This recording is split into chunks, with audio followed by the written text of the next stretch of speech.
warahmatullahi wabarakatuh. Innal hamdalillah nahmaduhu wa nasta'inuhu may yahdihillahu fala mudilla lahu wa may yudlil fala hadiya lahu. Wa asyhadu an la ilaha illallah wa anna Muhammadan abduhu wa rasuluhu amma ba'd. Ya ayyuhan nas ittaqu rabbakum alladhi khalaqakum min nafsin wahidah wa khalaqa minha zawjaha wa bassa minhuma rijalan katsiran wan nisaa wattaqullaha alladhi tasaaluna bihi wal arham innallaha kana 'alaykum raqiba. Ya ayyuhalladzina amanu ittaqullaha wa qulu qawlan sadida yuslih lakum a'malakum wa yaghfir lakum dhunubakum wa man yuti'illaha wa rasulahu faqad faza fawzan 'azima. கண்ணியத்திற்குரிய எல்லாம் வல்ல இறைவனின் நல்லடியார்களே, சகோதர சகோதரிகளே, தமிழ்நாடு தௌஹீத் ஜமாத் கோவை வடக்கு மாவட்டம் கிழக்கு தெரு கிளையின் சார்பாக நடைபெறக்கூடிய பெண்களுக்கான இந்த இஜ்திமா என்கின்ற நிகழ்ச்சியிலே நாம் எல்லாம் பங்கெடுத்திருக்கிறோம். இந்த நிகழ்ச்சியிலே மார்க்கத்தை அறிந்து கொள்ள வேண்டும் என்ற ஆர்வத்தோடு பங்கெடுத்திருக்கின்ற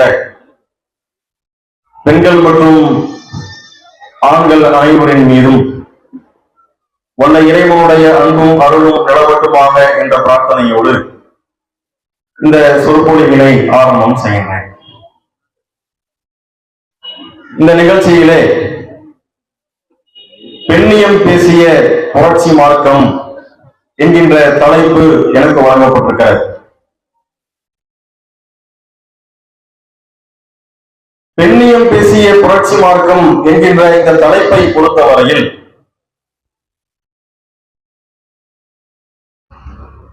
இது பலவிதமான உட்தலைப்புகளை கொண்ட ஒரு பொதுவான தலைப்பு.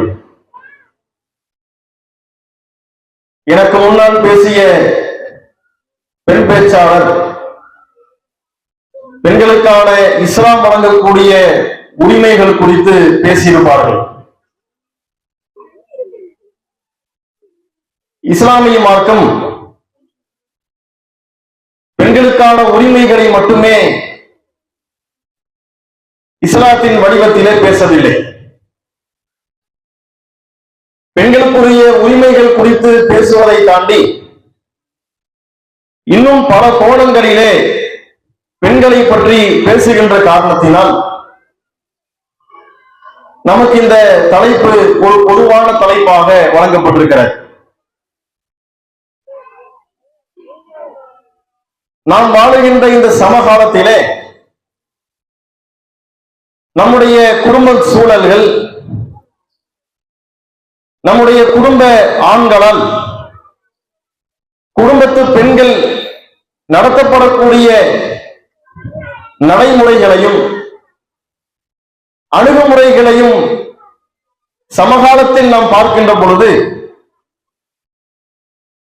இஸ்லாமிய மார்க்கம் பெண்களை குறித்து, பெண்களுடைய முக்கியத்துவம் குறித்து பேசக்கூடிய செய்திகள் மனதிலே ஆழமாக பதியாது. ஏனென்று சொன்னால் இன்றைய நிகழ்கால உலகம் என்பது கிட்டத்தட்ட பெண்களுடைய பேச்சுக்களையும் பெண்களுடைய கருத்துக்களையும் செவிதாழ்த்தி கேட்கின்ற ஒரு சூழலுக்கு மாற்றப்பட்டிருக்கிறது.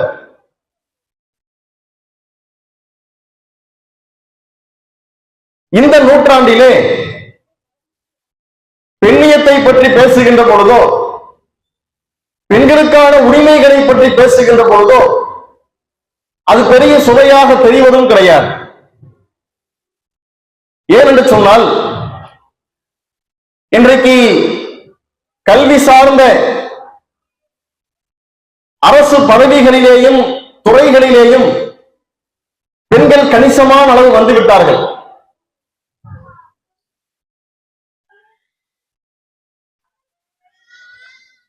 இந்த இந்தியா சுதந்திரம் அடைவதற்கு பிறகு அந்த காலகட்டத்திலே இஸ்லாமிய சமுதாயம் கல்வியை புறக்கணித்தது. அல்லாஹ்வுடைய அருளால் சமீப காலத்திலே கணிசமான அளவு பெண்கள் மேல் படிப்புகளை படிக்க ஆரம்பித்து விட்டார்கள். இன்றைக்கு 10வது 12வது படிக்கின்ற பெண் பிள்ளைகள் அவர்களுடைய தாய்மார்களிடத்திலே கேட்டு பாருங்கள், நீங்க எவ்வளவு காலம் படிச்சீங்க? நம்முடைய தாய்மார் என்ன பதில் சொல்வார்கள்? நாங்க 5வது வரைக்கும் படிச்சோம், 8வது வரைக்கும் படிச்சோம், அதற்கு மேல படிக்க வைக்கல, படிக்க முடியல, வறுமையை காரணமாக சொல்லுவார்கள். ஆனால் இன்றைக்கு எந்த இஸ்லாமிய சமுதாயத்தை சார்ந்த ஒரு குடும்பத்திலே உள்ள எந்த ஒரு இஸ்லாமிய இளைய பெண்ணும் 10வது படிக்காமல் தன்னுடைய திருமண வாழ்வை நோக்கி நகர்வது கிடையாது. 12வதையும் தாண்டி கல்லூரி படிப்புகளையும் தொட்டு மேல் படிப்புகளை தொட்டு இன்றைக்கு தான் நினைத்தபடி தான் ஆசைப்படுகின்ற கல்வியையும் படிப்பையும் தேர்ந்தெடுத்து படிக்கின்ற ஒரு சூழல் இன்றைக்கு உருவாகி இருக்கிறது. அடுப்பூதும் பெண்களுக்கு படிப்பதற்கு என்று கேட்ட காலம் போய் இன்றைக்கு பெரிய அளவிலே படிக்கக்கூடிய விஷயங்களுக்கு முக்கியத்துவம் கொடுத்து இன்றைக்கு பெண்கள் கல்வி துறைகளிலே தங்களுடைய பாதங்களை பதிக்க ஆரம்பித்து விட்டார்கள். அரசு பதவிகளிலே நீங்கள் பார்க்கலாம், கலெக்டராக, வக்கீல்களாக, மாவட்ட அளவிலான நீதிபதிகளாக, பேரூராட்சி ஊராட்சி அளவிலான நீதிபதிகளாக இன்றைக்கு அரசு பதவிகள் சார்ந்தும் இன்றைக்கு பெண்கள் ஒரு அளவுக்கு துறைகளிலே அங்கம் வகிக்கிறார்கள். இன்னும் சொல்ல போனால் ஒரு அமைப்பு என்றால் ஆண்களை வைத்து மட்டுமே நடக்க வேண்டும் என்கின்ற ஒரு சூழல் மாறி பெண்களை கொண்டும் சில பொறுப்புகள் ஒப்படைக்கப்பட்டு பெண்களுடைய கரத்திலேயும் சில பொறுப்புகள் கொடுக்கப்பட்டு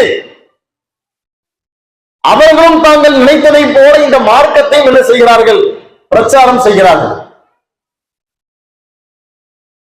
இன்னைக்கு இந்த மேடையிலே எனக்கு முன்னால் ஒரு பெண் வந்து பேசிவிட்டு செல்வது என்பது இன்றைக்கு சாதாரணமாக இருக்கலாம். இந்த மேடை மாத்திரமல்ல, தமிழகத்திலேயும் சரி, இந்தியாவிலும் சரி, உலகம் முழுக்கிலும் சரி, பல மேடைகளை இன்றைக்கு பெண்கள் அலங்கரிக்கத்தான் செய்கிறார்கள். கணவனை இழந்த பெண்கள் தனி ஆளாக தன்னந்தனி பெண்ணாக இன்றைக்கு ஒரு குடும்பத்தை வழிநடத்தக்கூடிய ஒரு சூழ்நிலையும் பார்க்கிறோம். இப்படி உலக ரீதியாகவும் இன்றைக்கு பெண்கள் அடுத்த கட்டத்திற்கு வந்து விட்டார்கள். மார்க்க ரீதியாகவும் இன்றைக்கு பிரச்சாரம் செய்யக்கூடிய இடத்திற்கு இன்றைக்கு பெண்கள் வந்து விட்டார்கள். இப்படி அனைத்து வகையிலேயும் அனைத்து துறைகளிலேயும் இன்றைக்கு பெண்கள் கணிசமான அளவிற்கு உலகத்தினுடைய பார்வைக்கு வருகின்ற பொழுது இஸ்லாம் பேசக்கூடிய பெண்ணியமும் இஸ்லாம் பேசக்கூடிய பெண் உரிமைகளும் நமக்கு மலிவாக தெரியலாம். இதை எப்பொழுது உணர்ந்து கொள்ள முடியும் தெரியுமா?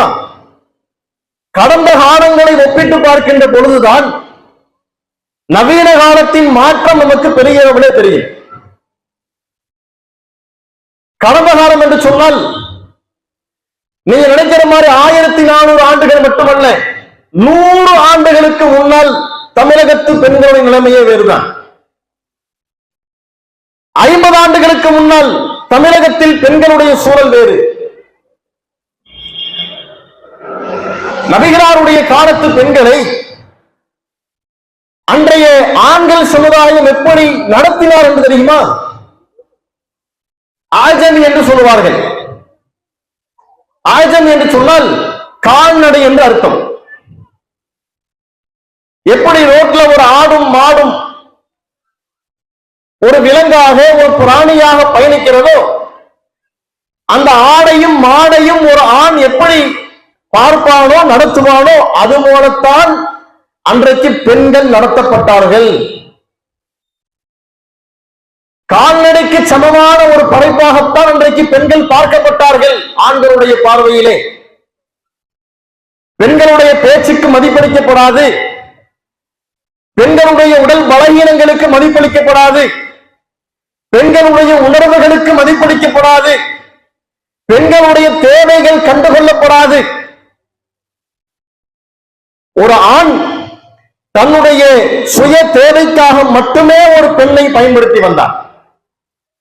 ஒரு ஆடும் மாடும் ஒரு ஆணுக்கு எப்படி பயனளிக்கக்கூடிய ஒன்றாக இருக்கிறதோ அதுபோல தன் உடல் தேவைக்காக, தன்னுடைய வீட்டு பராமரிப்புக்காக, தன்னுடைய சொந்த தேவைக்காக மட்டுமே ஒரு பெண்ணை பயன்படுத்திய காலம் அன்றைய காலம். கற்பனை பண்ண முடியுதா? ஒப்பிட்டு பார்க்க முடிகிறதா? இறைவன் எப்படி இதை உடைக்கிறான் தெரியுமா? லக்கத் ஹலக்னல் இன்சான ஃபீ அஹ்ஸனி தக்வீம். நாம் இந்த உலகத்தில் எவ்வளவோ படைப்புகளை படைத்திருக்கிறோம். நாம் படைத்த படைப்புகளிலேயே சிறந்த படைப்பு எது தெரியுமா? இந்த மனித படைப்பு என்று அல்லாஹ் சொல்கிறான். மனித படைப்பு என்று சொன்னால் இது ஆண்களை மட்டும் குறிக்காது, பெண்களையும் சேர்த்துத்தான் குறிக்கும். ஆணும் பெண்ணும் சேர்ந்ததுதான் மனித படைப்பு. இறைவன் இந்த அடிப்படையை உடைக்கிறான். ஆணாக இருந்தாலும் சரி, பெண்ணாக இருந்தாலும் சரி, நான் படைத்த கோடான கோடி படைப்புகளிலே சிறந்த படைப்பு இந்த ஆண் படைப்பும் பெண் படைப்பு, இந்த மனித படைப்பு. நீ என்னப்பா வேறுபடுத்தி காட்டிட்டு இருக்கிற? நீ என்னப்பா வித்தியாசப்படுத்திக்கிட்டு இருக்கிற? என்னுடைய பார்வையிலே ஆணாக இருந்தாலும் பெண்ணாக இருந்தாலும் சிறந்த படைப்பு என்று அல்லாஹ் திருமறை குர்ஆனிலே சான்றளிக்கிறார். அன்றைய காலம் ஆண் குழந்தைகள் பிறப்பதை ஒரு மாதிரியாக பார்த்தது, பெண் குழந்தைகள் பிறப்பதை ஒரு மாதிரியாக பார்த்தது. ஆண் குழந்தை பிறந்து விட்டால் தனக்கு ஒரு வாரிசு கிடைத்து விட்டான், தன்னுடைய சொத்துக்களுக்கு உரிமை கோர ஒருவன் வந்து விட்டான், தனக்கென்று ஒரு தலைமுறை உருவாகிவிட்டது என்று ஆண் குழந்தை பிறந்தால் மகிழ்ச்சியாக பேசுவார்கள். பெண் குழந்தை பிறந்தால் இஸ்வத்தத் உஜூஹுஹும், அவர்களின் முகங்கள் கருத்து போய்விடும். இதா புஷ்ஷிர அஹதுக்கும் பில் உன்ஸா, அவர்களிலே ஒருவருக்கு பெண் குழந்தை என்கின்ற நற்செய்தி சொல்லப்பட்டால் அவருடைய முகங்கள் கருத்து போய் விடுகின்றன என்று அல்லாஹ் சொல்லி காட்டுகிறார். இறைவன் சொல்லும் பொழுது ஆண் குழந்தையை ஆண் குழந்தை என்று சொல்லிவிட்டு பெண் குழந்தையை நற்செய்தி என்று சொல்கிறான். பெண் குழந்தை இல்லை, பெண் குழந்தை என்கின்ற நற்செய்தி சொல்லப்படுகின்ற பொழுது முகம் வாடி போய் விடுகிறது. பிறப்பிலேயே இஸ்லாம் என்ன செய்கிறது? அந்த அடிமைத்தனத்தை, பெண்களை பற்றிய ஒரு மாதிரியான பார்வையை, ஒரு தரம் தாழ்ந்த பார்வையை இஸ்லாம் குழந்தையாக பிறக்கின்ற பொழுதே ஒரு பெண்ணுக்கு கண்ணியத்தையும் அங்கீகாரத்தையும் கொடுத்து அழகு பார்க்கிறது.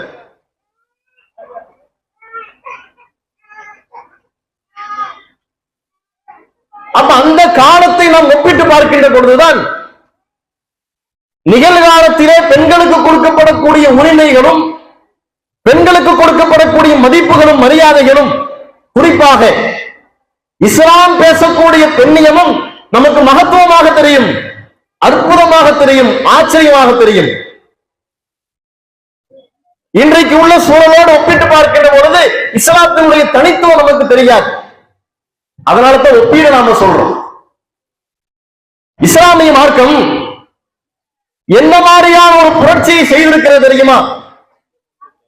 பெண்களை ஆடு மாடுகளை விட கேவலமாக பார்த்த ஒரு காலத்திலே பெண்களுக்கும் சம உரிமைகளையும், பெண்களுடைய உணர்வுகளுக்கு மதிப்பளித்து, பெண்களுடைய உடல் உபாதைகளுக்கும் பெண்களுடைய உடல் பலவீனங்களுக்கும் மதிப்பளித்து இஸ்லாம் பலவிதமான சட்டங்களையும் நெறிமுறைகளையும் ஒழுங்குமுறைகளையும் சொல்லி உலகத்திலேயே பெண்களை பற்றி பேசக்கூடிய ஒரு மார்க்கமாக, பெண்களுடைய உணர்வுகளுக்கு மதிப்பளிக்கின்ற ஒரு மார்க்கமாக, பெண்களுடைய உரிமைகளை பற்றி பேசக்கூடிய ஒரு மார்க்கமாக, ஆணையும் பெண்ணையும் உரிமைகள் சார்ந்த விஷயத்திலே சமநிலைப்படுத்தி பேசக்கூடிய ஒரு மார்க்கமாக, உலகத்தின் புரட்சிகரமான ஒரு மார்க்கமாக இஸ்லாம் இன்றைக்கு வரைக்கும் நின்று செய்கிறது, விரும்புகிறது.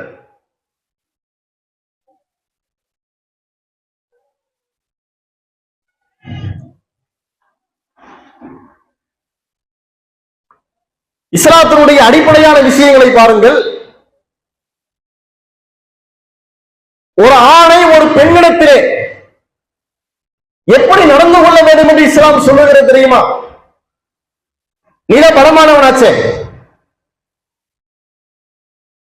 ஆணுக்கும் பெண்ணுக்கும் இஸ்லாம் எப்படியான வேறுபாட்டை வைக்கிறது தெரியுமா? ஆண்களை பொறுத்தவரையில் அவர்கள் உடல் பலத்தால் பெண்களை விட பலமானவர்கள். பெண்களை பொறுத்தவரையில் ஆணை விட உடல் பலத்தால் பலமாக இல்லாவிட்டாலும் கூட ஒரு ஆணை விட பெண் மனதளவில் பலமானவன், உள்ளத்தால் பலமானவன். அல்லாஹ் அப்படிதான் செட்டிங் வச்சிருக்கிறான். அல்ல பல ஆயிரம் நன்மைகள் இருக்கிறது. அவரை பேச நிறைய பேச முடியாது. இந்த பலத்தையும் பலகீனத்தையும் வச்சிருக்கிறானா இல்லையா? அது ஆயிரம் நுணுக்கமான நன்மைகள் இருக்கிறது. அதுவே நிறைய பேச முடியும். அதுல சில காரணங்கள் இருக்கிறது. அதனால்தான் திருமறை குர்ஆன் சொல்கிறது, நபியே, உனக்கு முன்னால் பல தூதர்கள் வந்தார்கள், அவர்களிலே எவரையும் நாம் ஆண்களை தவிர பெண்களை நாம் தூதராக தேர்ந்தெடுக்கவில்லை. ஏன் தேர்ந்தெடுக்கல தெரியுமா? சில விஷயங்கள் அவங்களால செய்ய முடியாது, சில பலகீனங்கள் இருக்கிறது. சில காரணங்களால் அதை செய்யல. ஆண்களுக்கென்று சில தேவைகள் இந்த உலகத்தில் இருக்கிறது. ஆண்களை கொண்டு நடத்தப்பட வேண்டிய விஷயம் இந்த உலகத்தில் இருக்கிறது. பெண்களை கொண்டும் நடத்தப்பட வேண்டிய விஷயம் இந்த உலகத்தில் இருக்கிறது. அல்லாஹ் அப்படித்தான் படைச்சிருக்கான். சில ஏற்றத்தாழ்வுகளோடு சில குறைபாடும் அப்படித்தான் படைச்சிருக்கான். அப்ப உடல் பலத்தால் ஆணை பலமாகவும் உள்ளத்தால் பெண்களை பலமாக அல்லாஹ் படைத்திருக்கிறான். இப்படி படைத்துவிட்டு ஆண்கள் அப்படி அம்போடு உடல் அல்ல, கடுமையான கண்டிஷனை போடுறான். நீ ஒரு பெண்ணை விட உடல் அளவில் பலத்தால் ஒரு பெண்ணை விட சிறந்தவராக இருக்கக்கூடும். அதற்காக வேண்டி உன் பலத்தை வைத்துக் கொண்டு ஒரு பெண்ணை நீ என்ன செய்து விடக்கூடாது, நீ ஆட்டி படைக்கக்கூடாது, நீ அடிமைப்படுத்தக்கூடாது, அவனை கொடுமைப்படுத்தக்கூடாது, அடிக்கக்கூடாது, துன்புறுத்தக்கூடாது, உன் பலத்தை அவன் மீது நீ காட்டக்கூடாது என்று இஸ்லாம் ஆண்களுக்கு சொல்லக்கூடிய அறிவுரைகள் திருமறை குர்ஆனிலும் நபிமொழிகளும் நெடுகிலும் அதிகமாக நம்மால் பார்க்க முடியும். நபி அவர்கள் ஒரு சந்தர்ப்பத்திலே ஒரு ஒட்டகத்தின் மீது தன்னுடைய மனைவிமார்களை வைத்துக் கொண்டு பயணம் செய்கிறார்கள்.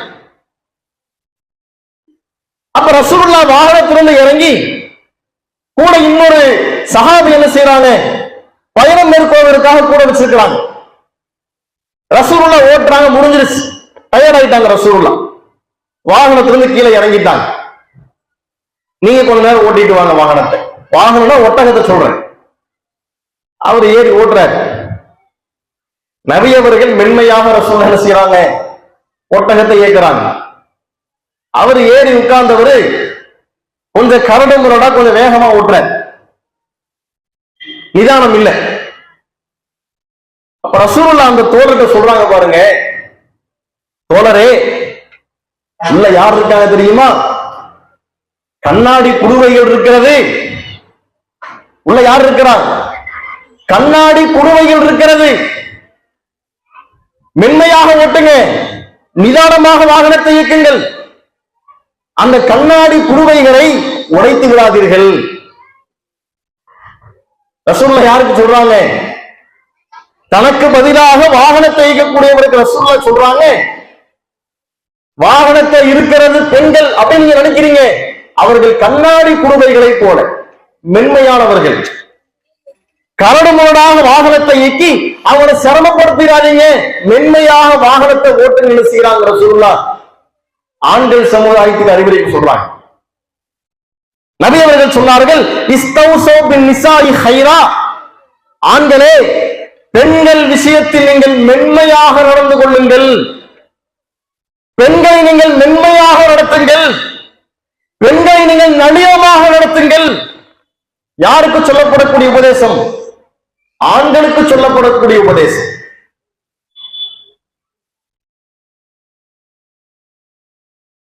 ஒரு ஆண் ஒரு பெண்ணை அடிப்பது என்பது இன்னைக்கு வீரமாக பார்க்கப்படுகிறது.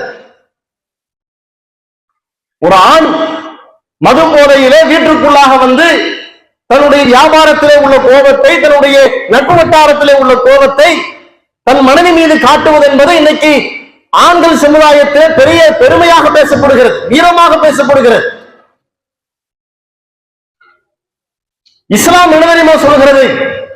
மென்மையா நடந்துக்க,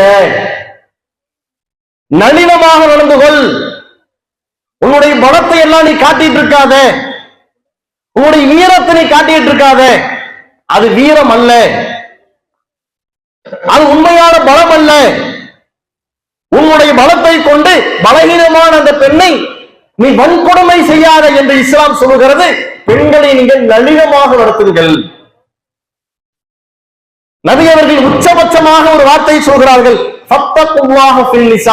ஆண்கள் சமுதாயமே பெண்கள் விஷயத்தில் அல்லாஹ்வை பயந்து நடந்து கொள்.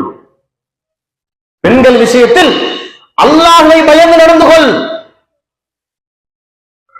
ஒரு பெண்ணுக்கு கொடுக்க வேண்டிய உரிமைகளை சரியா நீ கொடுத்துக்க. அவனுடைய பேச்சுக்கு சரியா நீ மதிப்பளிக்க வேண்டும். அவனுடைய உணர்வுகளுக்கு நீ சரியாக மதிப்பளிக்க வேண்டும். அவனுடைய உடல் உபாதைகளையும் உடல் பலகீனங்களையும் கவனித்து இறைவனுக்கு பயந்து ஒரு பெண்ணை நீ நடத்து என்று என்ன செய்கிறான்?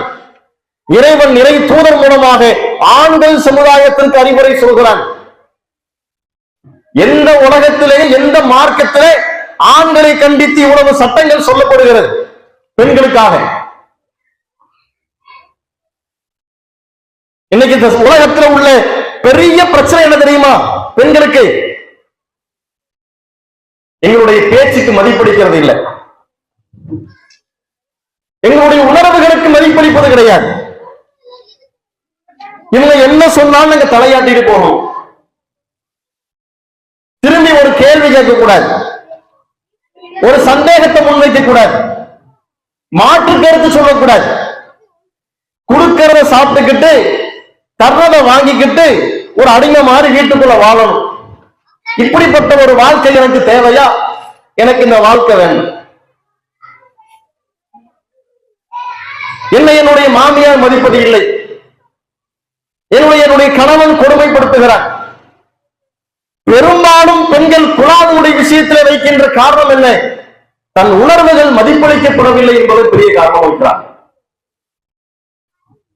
சம்பவங்களை கேள்விப்பட்ட பெண்களுக்கு தெரியும். பிரச்சனைகள் பல வடிவங்கள் இருக்கலாம். பிரச்சனைகளுடைய அடிப்படை வேறு என்ன? ஒரு பெண்ணுடைய உணர்வு மதிப்பளிக்கப்படுவது கிடையாது, ஒரு பெண்ணுடைய தேவைகள் கவனிக்கப்படுவது கிடையாது, ஒரு பெண்ணுடைய அத்தியாவசியம் என்ன என்பதை ஒரு குடும்பம் புரிந்து கொள்வது கிடையாது. அதுவும் இன்றைய தலைமுறை அதுல ஒருபோதும் அனுசரிப்பது இல்லை. அதெல்லாம் ஒரு காலம். கொடுக்கிறத சாப்பிட்டுக்கிட்டு கிடைக்கிறத வாங்கிக்கிட்டு இருந்து அட்ஜஸ்ட் பண்ணி வாழ்றதா ஒரு காலம். இன்னைக்கு அப்படிலாம் பிள்ளைகள் இல்லை. பெரும்பாலும் குலாவுடைய விஷயத்தில் வைக்கின்ற காரணம் என்ன? நம்மளை மதிக்க மாட்டாங்க, நம்முடைய பேச்சுக்கு மதிப்பில்லை, நமக்கு என்ன தேவைங்கிறது இந்த குடும்பம் கவனிக்கல, அதனால நான் வெளியே வர, எனக்கு இந்த கணவர் வேண்டாம். இஸ்லாமிய மார்க்கம் எப்படியான பெண்களுடைய பேச்சுக்கும் பெண்களுடைய உணர்வுகளுக்கும் மதிப்பளிக்கிறது தெரியுமா? ரசூலுல்லாஹ் சொல்றாங்க, ஒரு பெண்ணுடைய ஒப்புதல் இல்லாமல், ஒரு பெண்ணுடைய அனுமதி இல்லாமல் ஒரு திருமணம் நடத்தப்படும் என்று சொன்னால் அந்த திருமணம் இஸ்லாத்திலே செல்லாதுங்கிறாங்க ரசூலுல்லாஹ். பெண்ணுடைய ஒப்புதல் இல்லாமல், பெண்ணுடைய அனுமதி இல்லாமல் ஒரு திருமணம் நடக்கும் என்று சொன்னால் அந்த திருமணத்தை ரத்து செய்கிறேன் அப்பதாங்க ரசூலுல்லாஹ் கேட்கிறாங்க. அல்லாஹ்வுடைய தூதரே, ஒரு பெண் பார்க்க வந்த இடத்திலே எனக்கு இந்த ஆணை பிடித்திருக்கிறது என்று சொல்லி எப்படி வெளிப்படையாக சொல்லுவார்? கூச்சப்படுவாதானே, வெட்கப்படுவாதானே? ரசூலுல்லாஹ் சொல்றாங்க, சபையிலே அந்த பெண் மௌனமாக இருந்தாலே போதுமானது, அவள் சம்மதம் தெரிவிப்பதாகத்தான் அர்த்தம். அந்த பெண்ணுடைய மௌனம் இல்லை என்று சொன்னால், அந்த சபையை புறக்கணித்த ஒரு பெண் செல்வார் என்று சொன்னால், மீண்டும் அந்த வீடு வேண்டி பெண் தேடி செல்வது, பெண் பார்க்க செல்வது ஒரு ஆணுக்கு அனுமதிக்கப்பட்டதல்ல. ஒரு பெண் திருமணம் வேண்டாம் என்று சொன்னால், ஒரு மணமகனை பிடிக்கவில்லை என்று சொன்னால், நிர்பந்தப்படுத்தி ஒரு தகப்பனும் ஒரு தாயும் அந்த பெண்ணுக்கு திருமணத்தை முடித்து வைப்பது ஒரு குடும்பத்துக்கு அனுமதிக்கப்பட்டதல்ல, ஒரு பெற்றோருக்கு அனுமதிக்கப்பட்டதல்ல.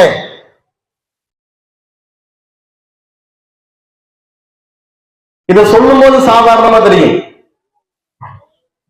உங்களுடைய உமாமார்கள் இருப்பாங்கல்ல, முந்தைய தலைமுறை, அவங்கள்ட்ட கேளுங்க. உங்களை பெண் பார்க்க வந்தாலே எங்க வாப்பா உங்களை பெண் பார்க்க வந்தாங்கல்ல, என்ன நடந்துச்சு? அந்த மனுஷன் கண்ணிலேயே காட்டலையுமா? என்ன சொல்லுவாங்க? பெரியவங்களை சொல்றேன், இப்ப 40 வயசுல இருக்கிறவங்கள சொல்லல, 60 வயசுக்கு மேல இருப்பாங்கல்ல அவங்கள சொல்றேன். பல பேருடைய கணவன்மார்கள் 50 ஆண்டுகளுக்கு முன்னால் கண்ணுல காட்ட மாட்டாங்க. இருக்கா இல்லையா? ஹால்ல உட்கார்ந்து இருப்பார், மாப்பிள்ள வந்துட்டாருமா ஹாலுக்கு, சலாம் சொல்லுங்க, அஸ்ஸலாமு அலைக்கும். இந்த அம்மா ஓரத்துல நின்று அலைக்கும் சலாம் சொல்லும். மாப்பிள்ளையை பிடிச்சிருக்கா? காட்டவே இல்லை, எப்படி பிடிச்சிருக்கான்னு சொல்றது. அதெல்லாம் பிடிக்கும், இந்த நாள்ல கல்யாணம் வச்சுக்கலாம், முடிச்சுட்டு போயிட்டே இருப்பாங்க. நம்ம பல கேள்விப்பட்டிருக்கிறோம். சில பேர் சொல்லுவார்கள், சில வலிமாவார்கள் சொல்றாங்க, முதலில் அன்னைக்கு தாங்க மாப்பிள்ளைகளை பார்த்துருவாங்க. கல்யாணத்துல முடிஞ்சு கல்யாணத்துக்கு சபையில உட்கார வைக்க மாட்டாங்க, தப்தர் எழுதுற சபையில செய்ய மாட்டாங்க, உட்கார வைக்க மாட்டாங்க. இந்த மனுஷன் தான் என்னுடைய வாழ்க்கை துணை என்று, எனக்கு திருமணம் முடிந்த இரவுதான் எனக்கே தெரியும் என்று சொல்லக்கூடிய பெண்கள் ஒரு காலத்தில் இருந்திருக்கிறாங்க. கடவுள் தான் வந்திருக்கிறோம். நினைக்கிற சாதாரணமாக நினைக்கிறோம்.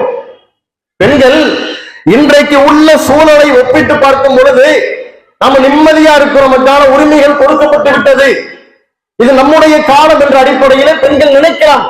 50 வருஷத்துக்கு முன்னாடி, நான் சொல்லுவது 500 ஆண்டுகளுக்கு முன்னால் அல்ல, 1000 ஆண்டுகளுக்கு முன்னால் அல்ல, 50 ஆண்டுகளுக்கு முன்னால் பெண்களுடைய திருமண வாழ்க்கையினுடைய துவக்கம் எப்படி இருந்தது? தான் திருமணம் முடிக்கவிருக்கின்ற தன்னுடைய கணவனை பார்ப்பது கூட கிடையாது. தாய் தந்தை முடிவு செஞ்சிருவாங்க, இவருதான் உனக்கு மாப்பிள்ளை, முடிஞ்சு போச்சு, மாற்று கருத்துக்கு இடம் இல்லை, எதிர்கருத்துக்கு இடம் இல்லை. கல்லானாலும் கணவன், புல்லானாலும் புருஷன் சொல்லுவாங்களா இல்லையா? அது எப்ப உருவான பழமொழி? இப்ப உருவான பழமொழியா? இதையெல்லாம் கவனிச்சுதான் சொன்னாங்க. பெற்றவங்க யார கண்ணுல காட்டுறாங்களோ அவங்கதான் கணவன். ஒரு லைஃபுடைய முழு வாழ்க்கையை அவங்கதான் எடுத்துக்க போறான். நீ தேர்ந்தெடுக்க வர முடியாது. ஒரு பெண்ணால் தான் விரும்பக்கூடிய ஒரு ஆணையோ அல்லது தனக்கு பார்க்கப்பட்ட ஒரு ஆணை எனக்கு விருப்பம் இருக்கிறதா என்று கேட்டு நான் விரும்புகிறேன், எனக்கு இவரை பிடித்திருக்கிறது என்று ஒப்புதல் வாங்குவதற்கு கூட அவகாசம் அளிக்கப்படாத காலகட்டம் 50 ஆண்டுகளுக்கு முன்னால் இருந்தது. 1400 ஆண்டுகளுக்கு முன்னால் நபிகளார் சொல்கிறார்கள், பெண்ணுடைய சம்மதம் இல்லாமல் நடத்தப்படக்கூடிய திருமணத்தை ரத்து செய்யறாங்க. எப்படிப்பட்ட புரட்சிகரமான மார்க்கம் இருக்கு, ஒப்பிட்டு பார்க்க முடியுதா? எப்படியான மார்க்கம் இது? ஒரு பெண் வராங்க, அல்லாஹ்வுடைய தூதரே எனக்கு இந்த திருமணத்துல விருப்பம் இல்லை, ரத்து செய்யறாங்க. கட்டாயப்படுத்தி நிறுத்தி வச்சுட்டாங்க, எனக்கு அந்த மணமகனை பிடிக்கல, திருமணத்தை முடிச்சுட்டாங்க, திருமணத்தை ரத்து செய்யறாங்க. ரசூலுல்லாஹ் ஹுலாபுடைய விஷயத்தை சொன்னார்கள்.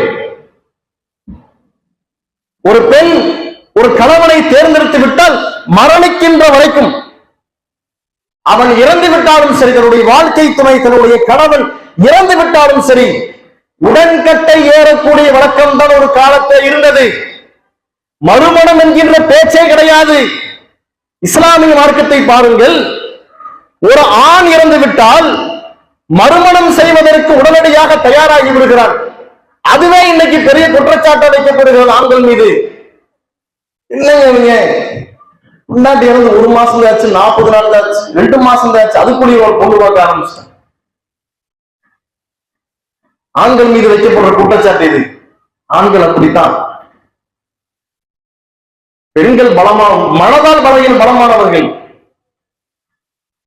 நம்ம நினைக்கிறோம் ஒரு ஆண் இல்லாமல் ஒரு பெண்ணால் வாழ்ந்துவிட முடியும், ஒரு பெண் இல்லாமல் ஒரு ஆளால் வாழ்ந்துவிட முடியாது. அவனுக்கு ஆசை எல்லாம் இல்லை.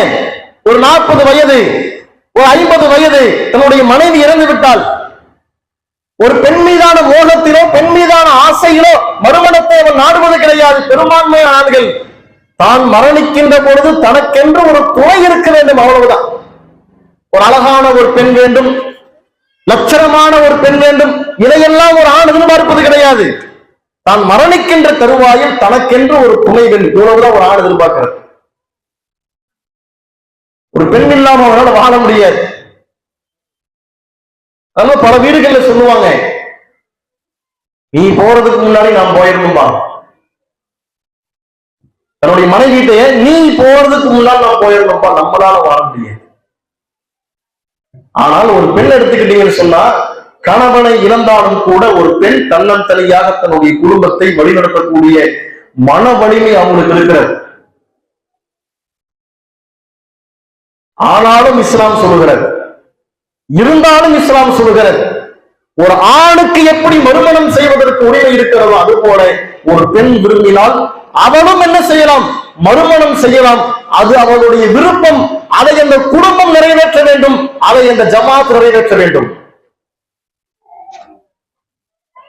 கணவன் இறந்து விட்டால் கணவனோடு சேர்ந்து எரிக்கப்படக்கூடிய ஒரு வழக்கத்தை மாற்றி தன் வாழ்விலே ஒரே ஒரு திருமணம் தான், தன்னுடைய கணவன் விபத்திலோ ஏதேனும் ஒரு காரணத்தை கொண்டு மரணித்து விட்டால், தன்னை விட்டு பிரிந்து விட்டால், அவள் மரணிக்கின்ற வரையிலேயும் மறுமணம் செய்யக்கூடாத ஒரு காலகட்டம். அப்படி மறுமணம் மீறி செய்தால் அந்த பெண்ணை ஒரு மாதிரியாக பார்க்கின்ற காலகட்டத்திலே இஸ்லாம் சொல்லுகிறது, ஆணுக்கு திருமணம் செய்வதிலே மறுமணத்தில் உரிமை இருப்பதை போல பெண்ணுக்கும் மறுமணத்திலே உரிமை இருக்கிறது. ஏனென்று சொன்னால் இஸ்லாம் பெண்களுடைய உணர்வுகளுக்கு மதிப்பளிக்கிறது. ஆண்களுடைய உணர்வுகளுக்கு இஸ்லாம் மதிப்பதை போல பெண்களுடைய உணர்வுகளுக்கும் இஸ்லாம் மதிப்பளிக்கிறது. பெண்களுடைய உணர்வுகளுக்கு மதிப்பளித்து பேசக்கூடிய உலகத்தில் ஒரே மார்க்கம் இஸ்லாமிய மார்க்கம் தான். அதனால்தான் புரட்சி மார்க்கம் என்று சொல்கிறோம்.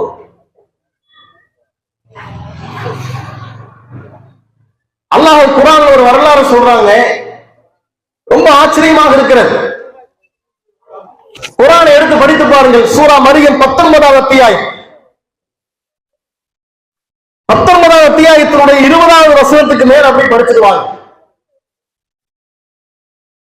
மரியம் அலைஹிஸ்ஸலாம் அவர்களுடைய மகனார் ஈசா அலைஹிஸ்ஸலாம், இறைவன் அந்த பெண்ணுக்கு தன்னுடைய நாட்டத்தால் கர்ப்பம் தரிக்க வைக்கிறான். எந்த ஒரு ஆணுடைய துணையும் இல்லை. கிழக்கு திரு நிர்வாகத்தின் சார்பாக இந்த நிகழ்ச்சி சிறப்பாக நடைபெற்றுக் கொண்டு வருகிறது. இந்த நிகழ்ச்சிக்காக வேண்டி வந்திருக்கின்ற பெண்கள் ஆண்கள் அமர்வதற்கு நாற்காலி ஏற்பாடு, லைட் செட், இது மாதிரியான மேடை ஏற்பாடு என்று சொல்லி நிகழ்ச்சிக்கான ஏற்பாடுக்காக பெரிய அளவிலே பொருளாதார செலவுகளை நிர்வாகம் செலுத்தியிருக்கிறார்கள். இப்படியான சூழலிலே வந்திருக்கின்ற ஆண்களும் பெண்களும் இந்த நிகழ்ச்சிக்காக உங்களுடைய பொருளாதார ரீதியான ஒத்துழைப்பை வழங்குமாறு நிர்வாகத்தின் சார்பாக கேட்டுக்கொள்கிறோம். குர்ஆன்ல மரியம் அலைஹிஸ்ஸலாம் அவர்கள் உலகத்தில் விதிவிலக்கு வைக்கப்பட்ட ஒரு பெண். அல்லாஹ்வுடைய நாட்டத்தால் அந்த பெண் கர்ப்பம் தரிக்கிறார். பெரும்பாலும் தெரிஞ்சிருக்கும். கர்ப்பம் தரித்த அந்த பெண் பிரசவத்தின் வலி தாங்க முடியல. ஒரு பேரிச்சம்பழத்தினுடைய அடிவாரத்தில் போய் ஒதுங்கிடுறாங்க. அப்ப அந்த பெண்மணி சொல்லக்கூடிய வார்த்தையை பாருங்கள், யா லைத்தனி மித்து கபுல ஹாதா வ குன்து நசியம் மன்சியா. நான் இதற்கு முன்பாகவே மறக்கடிக்கப்பட்ட ஒரு பெண்ணாக ஆகியிருக்க கூடாதா? சுயநினைவை இழந்த ஒரு பெண்ணாக மாறி இருக்க கூடாதா? அதான் அர்த்தம். இன்னைக்கு கோமா ஸ்டேஜ் போறாங்கல்ல, தனக்கு என்ன நடக்குதுன்னு தெரியாத ஒரு நிலைக்கு மாறுறாங்களா இல்லையா? அதைத்தான் இந்த பெண்மணி சொல்றாங்க. இந்த பிரசவத்தினுடைய வழிக்கு முன்னதாகவே மறக்கடிக்கப்பட்ட பெண்ணாக, சுயநினைவு இல்லாத ஒரு பெண்ணாக நான் மாறி இருக்க கூடாதா? என்ன வழி இது? கடுமையான வழியா இருக்கிறதே, வழி தாங்க முடியலையே. இன்னும் சொல்ல போனால், ஒரு கர்ப்பம் தரித்து 3 மாதம் 4 மாதம் இப்படியான நிலையிலே அந்த பிரசவத்தினுடைய சூழலை கடந்து வருகின்ற பொழுது அந்த வழி பழகி போய் கிடக்கலாம். அல்லாஹ் நாடி கர்ப்பம் தரிக்கிறான். இந்த பிரசவத்தினுடைய வலி தாங்க முடியாமல் இது மாதிரி வார்த்தைகள் உதிர்க்கின்ற பொழுது அல்லாஹ் யாரை அனுப்புகிறான் தெரியுமா? இறை தூதர் ஜிப்ரீல் அலைஹிஸ்ஸலாம் அவர்கள் அனுப்பப்படுகிறார்கள். கீழே இருந்து அழைக்கிறார், யா மரியம், மரியமே, ஃபனாதாஹா மின் தஹ்திஹா, அவருடைய அடிப்பகுதியில இருந்து, அடிப்பாகத்தில இருந்து ஒரு சப்தம் வருகிறது, மரியமே, அல்லாஹ் தஹ்சனி கத் ஜான ரப்பிகி தஹ்திக சரியா, இறைவன் உமக்கு அடிப்பகுதியிலே, இந்த பேரிச்ச மரத்தின் அடிப்பகுதியிலே உமக்காக ஒரு நீரோடை அல்லாஹ் ஓட செய்திருக்கிறான்.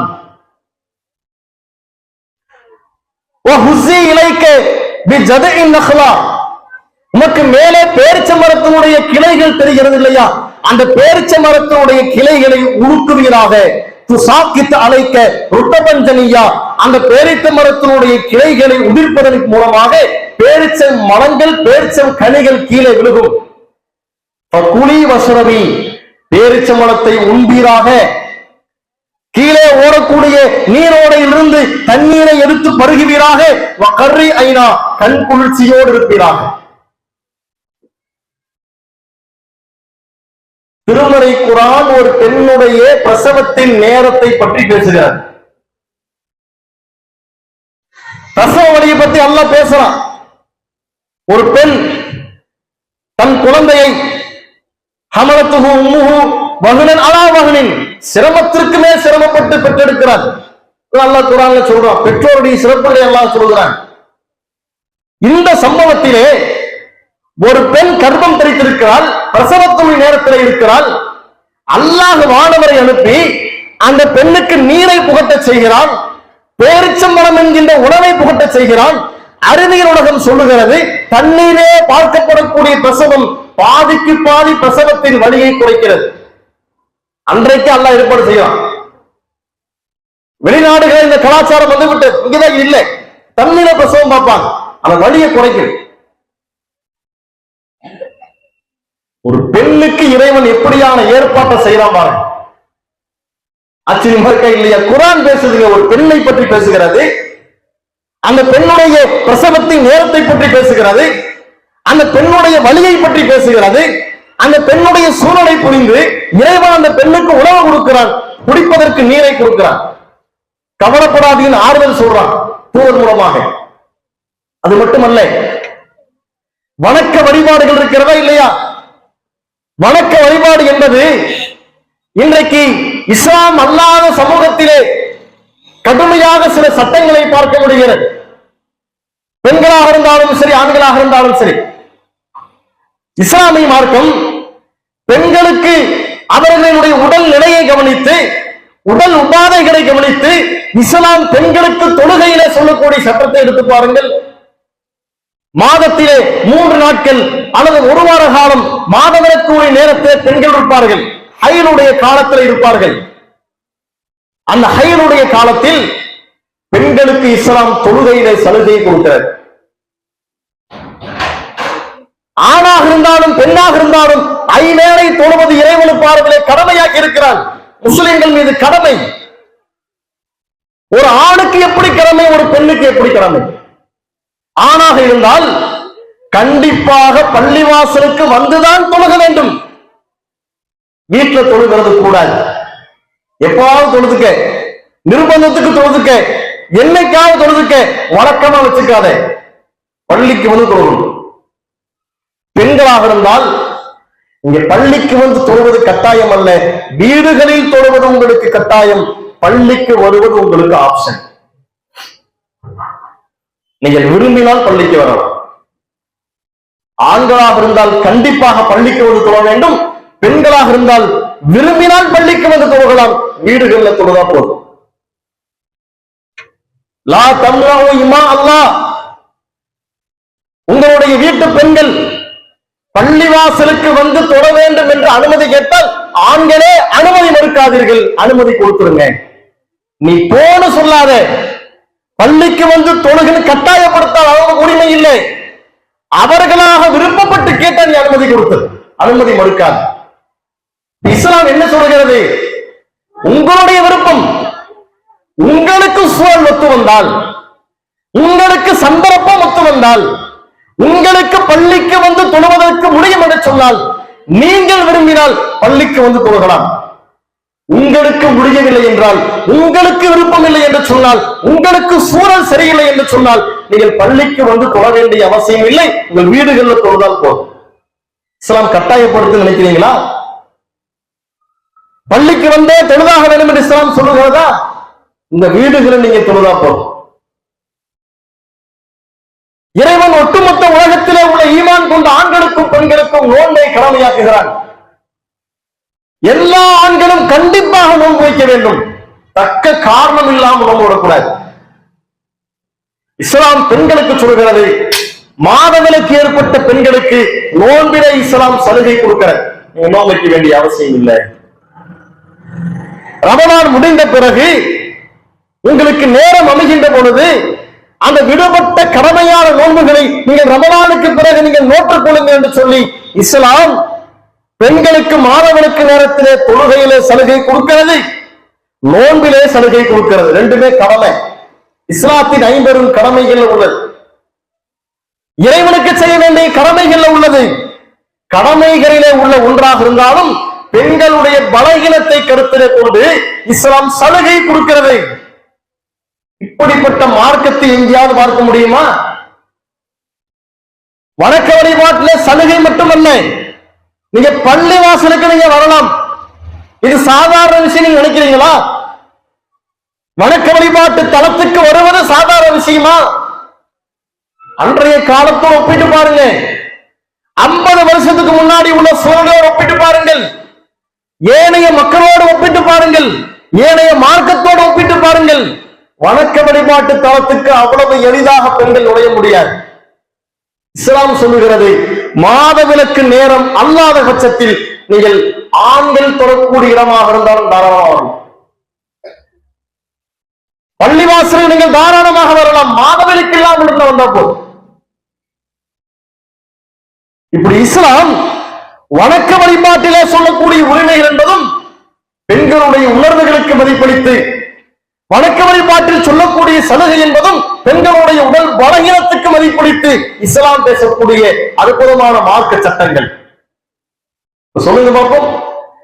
இஸ்லாம் பெண்களுக்கான உரிமைகளை மட்டும் கொடுக்கவில்லை, பெண்களுக்கான உரிமைகளையும் ஆண்களை போன்று சமமாக கொடுக்கிறது. பெண்களுக்கான உரிமைகளை கொடுப்பதை போலவே பெண்களுடைய உணர்வுகளுக்கும் இஸ்லாம் மதிப்பளிக்கிறது. பெண்களுடைய உடல் உபாதைகளை கவனித்து இஸ்லாம் மதிப்பளிக்கிறது. பெண்களுடைய உடல் பலகீனத்தை கவனித்து இஸ்லாம் மதிப்பளிக்கிறது.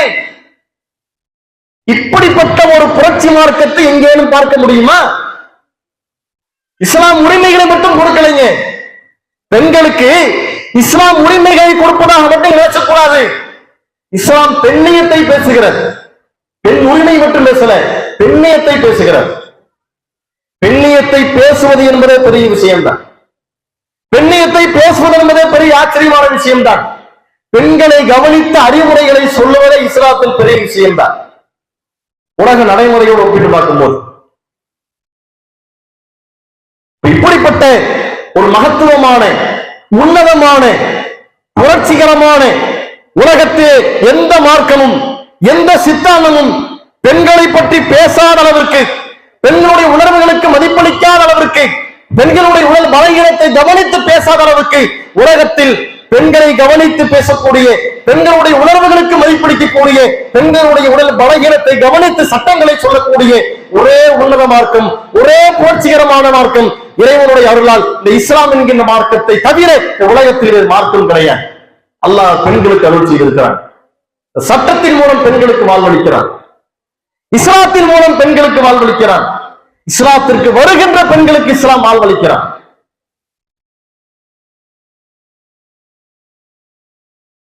எனவே இப்படிப்பட்ட மார்க்கத்தை பின்பற்றக்கூடிய நாம் இந்த இஸ்லாத்தின் மீது பெண்களுக்கு எதிராக சொல்லப்படக்கூடிய அவதூறு கருத்துக்களுக்கு எதிராக முஸ்லிம் பெண்களாகிய நாம் தான் களத்தில் இறங்கி பிரச்சாரம் செய்யும். என்னப்பா நீ பேசுற, என்ன குற்றச்சாட்டு வைக்கிறான் தெரியுமா?